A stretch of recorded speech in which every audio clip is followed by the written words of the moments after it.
दोस्तों world YouTube premiere में release होने वाली पहली मूवी है पड़ोसन। दोस्तों इस मूवी के लीड रोल में प्रदीप पांडे, चिंटू और काजल रघवानी नजर आई थी। दोस्तों इस मूवी का वर्ल्ड यूट्यूब प्रीमियर आज यानी कि 22 मार्च को किया जा रहा है।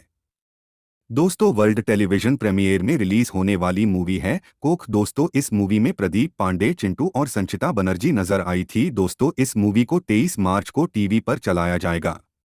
दोस्तों वर्ल्ड टेलीविजन प्रीमियर में रिलीज होने वाली अगली मूवी है ननद। दोस्तों इस मूवी में गौरव झा, काजल रघवानी और रिंकू घोष नजर आएंगी। दोस्तों इस मूवी को 23 मार्च को टीवी पर चलाया जाएगा।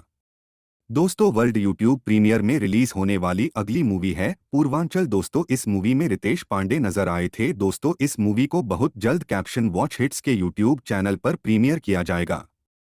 दोस्तों अगली फिल्म है जब प्यार केहू से हो जला। दोस्तों इस मूवी में अरविंद अकेला, कल्लू और यामिनी सिंह नजर आई थी। दोस्तों इस मूवी को 8 अप्रैल को डीआरजे रिकॉर्ड भोजपुरी चैनल से यूट्यूब पर प्रीमियर किया जाएगा।